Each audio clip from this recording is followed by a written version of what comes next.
हम लोग के बारे में सोचा ही नहीं जा रहा, तो हम लोग क्यों सोचे उनके बारे में? पहले था कि अंग्रेज से लड़ते थे, अब हम लोग खुद ही आपस में लड़े जा रहे हैं।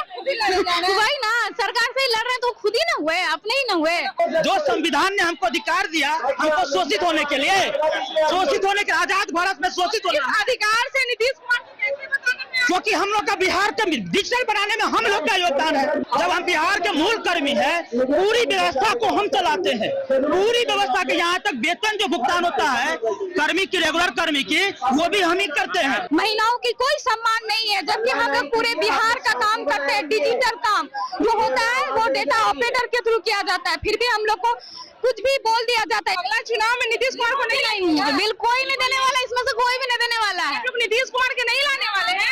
नहीं, बिहार सरकार के लगभग सभी विभागों में कार्यरत है और हमारे बिना कोई भी आईटी सेक्टर का काम संभव नहीं हो पा रहा है। लेकिन सरकार को सोच लीजिए, 25 सालों से अभी तक हम लोग के बारे में वो कुछ भी नहीं सोची है। ऐसा ना है नीतीश कुमार, अभी तो भरोसा बिल्कुल नहीं है।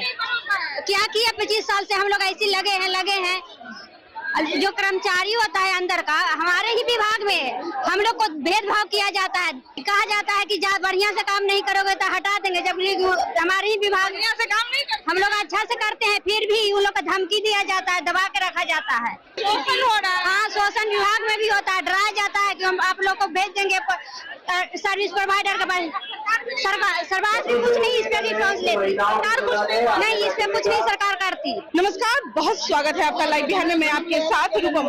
देखिए, डाटा एंट्री ऑपरेटर, आज उनका एक सांकेतिक धरना प्रदर्शन गर्दनीबाग के धरना स्थल पे है। मैं आपको बता दूं कि यह धरना स्थल पूरा फट गया है इन डाटा एंट्री ऑपरेटर पे, क्योंकि काफी संख्या में यहाँ पर महिला हो या बॉयज हो, सभी यहाँ पर, मेरे पीछे आप संख्या देख सकते हैं, काफी संख्या में लेकर रहेंगे सीमा समायोजन, और आक्रोश उतना ही भरा है इन लोगों में। महिलाओं की अगर बात करें तो वो भी यहाँ पे मौजूद है, जो इसकी जो पहल कर रहे हैं, इन लोगों को यहाँ पर लाए हैं। नीतीश जी, मतलब मुझे ये बताइए कि पूरी आप लोगों की मांग क्यों है, क्या है, और क्यों यहाँ पर आप लोग ये धरना प्रदर्शन कर रहे हैं इतनी संख्या में? सबसे पहले तो हम शोषित अपेक्षित कर्मी के लिए हम लोग के लिए आए हैं। इसके लिए हम हृदय से नमन करते हैं और करते रहेंगे। आप एक स्तंभ है इस हिंदुस्तान के संविधान के, और हम लोगों को जो अपेक्षित दृष्टि से देखा जा रहा है, ये व्यवस्था को समाप्त करने के लिए हम लोग सांकेतिक रूप से आज सरकार के समक्ष आए हैं। राहुल जी, मतलब आए हैं तो क्या मांग लेकर आए? हम लोग का मांग सिर्फ एक ही है कि हम लोग डाटा एंट्री ऑपरेटर हैं।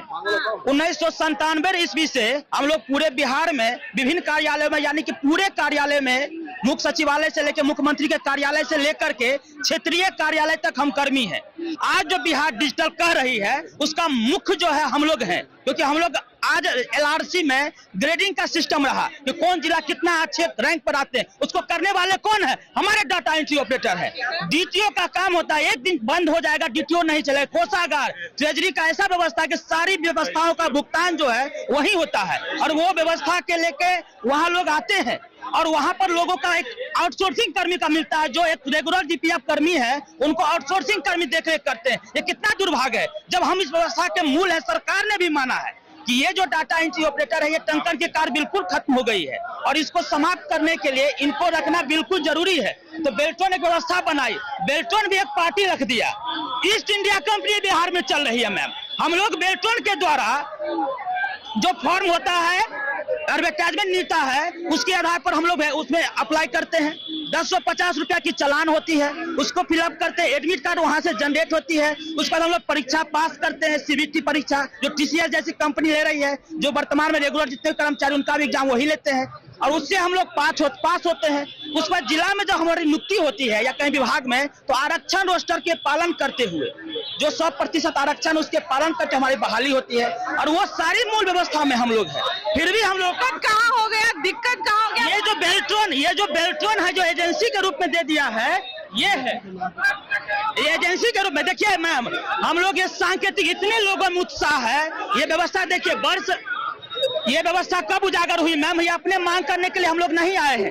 ये सरकार के ही द्वारा विभागीय सचिव, जो वित्तीय के सचिव रहे हैं और प्रबंध निदेशक रहे हैं, उनके द्वारा वर्ष 18 में जो है सेवा समायोजन के लिए, ये विभागीय व्यवस्था के लिए प्रधान सचिव को लिखा गया, जिसमें यह लिखा गया कि ये जो बहुस्तरीय प्रक्रिया है, ये बहुस्तरीय प्रक्रिया के कारण न कर्मी को समय पर भुगतान होता है, न बेल्टन उसको समय पर फुलफिल करता है, जिसमें बेल्टन को भी पेनल्टी देना पड़ता है। और सरकार को जीएसटी के मद में 18 में 50 करोड़, अभी वर्तमान में तो उसकी दोगुनी हम लोग की संख्या हो गई। आप देख सकते हैं वो कम से कम 125 करोड़ से ऊपर जो है हम लोग अंदाजा लगता है, उससे ज्यादा ही वो क्षति हो रही है।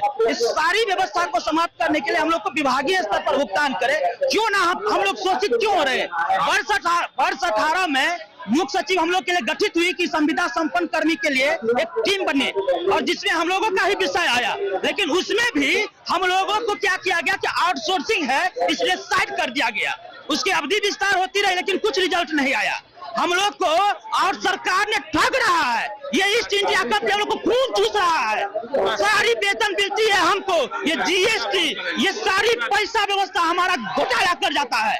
कोई रुपये आप उसका जो इनवॉइस है उसको आप देखेंगे तो सही से कैलकुलेशन नहीं कर पाएंगे, वो सारी इनवॉइस है। आखिर क्यों हम लोग सरकार को ना बेनिफिट है जीएसटी में, सरकार को यदि बेनिफिट नहीं वो काम क्यों कर आपको ठग रही है। बिहार सरकार मैं उनको विश्वासपूर्ण मानता हूँ, लेकिन हम लोगों के विषय में कभी नहीं सोचे तो बहुत है, लेकिन ईस्ट इंडिया कंपनी के द्वारा सोचे कि ईस्ट इंडिया को कैसे फायदा पहुंचा जाए, क्यों उसको फायदा हो रहा है। तो कहते हैं कि भाई हम बच्चों के लिए ही सोच रहे हैं, उनके भविष्य के लिए सोच रहे हैं। नहीं, हम लोग के विषय में नहीं सोचा गया है।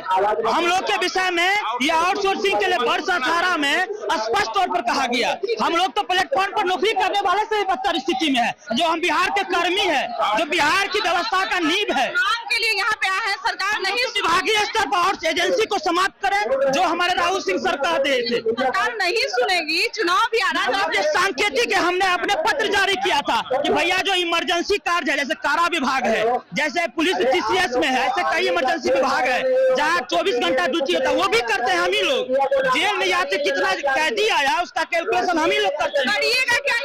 बहुत बड़ा आंदोलन होगा। संविधान ने हमको अधिकार दिया है, जो संविधान ने हमको अधिकार दिया हमको शोषित होने के लिए, आजाद भारत में शोषित होने अधिकार से नीतीश कुमार को कैसे बताना है? क्योंकि हम लोग का बिहार को डिजिटल बनाने में हम लोग का योगदान है। बिहार को डिजिटल बनाए, इस अधिकार से हम उनका मांग रखते हैं। क्यों नहीं हम लोग के बारे में सोचा जा रहा है? जब हम बिहार के मूल कर्मी हैं, पूरी व्यवस्था को हम चलाते हैं, पूरी व्यवस्था के यहाँ तक वेतन जो भुगतान होता है कर्मी की, रेगुलर कर्मी की, वो भी हम ही करते हैं। HRMS में जो सर्विस बुक अपलोड होता है वो भी हम ही करते हैं। चलिए हम महिलाओं से भी बात कर लेते हैं, थोड़ा सा इनसे बात करते हैं। क्या नाम है आपका? मैम, मेरा नाम रुकैया बेगम है और हम पूर्णिया से हैं। हमारी यही मांगे हैं कि सेवा समायोजन किया जाए। आपकी मांगे को पूरी हो गई, बोला गया है, सॉरी पूरी नहीं हुई है। आपके जो है मित्र हैं वो बता दिए हैं क्या है, आगे क्या करना है मुझे बताइए, क्योंकि नीतीश कुमार तो कहते हैं कि हम महिलाओं के बारे में ही सोचते हैं, आप लोगों के बारे में नहीं मैम, हम सभी महिला IT कर्मी जितने भी हैं पूरे बिहार में, डेटा ऑपरेटर आए दिन सबके साथ हर विभाग में शोषण हो रहा है। डेटा ऑपरेटर के साथ महिलाओं की कोई सम्मान नहीं है, जबकि हम लोग पूरे बिहार का काम करते हैं। डिजिटल काम जो होता है वो डेटा ऑपरेटर के थ्रू किया जाता है, फिर भी हम लोग को कुछ भी बोल दिया जाता है। इसलिए हम लोग चाहते हैं हम लोग का सेवा समायोजन हो और आउटसोर्सिंग हटाया जाए, सीधा हम लोग का विभाग। नेक्स्ट बार भी क्या सोचिएगा कि सीएम नीतीश कुमार ही हो? आप लोग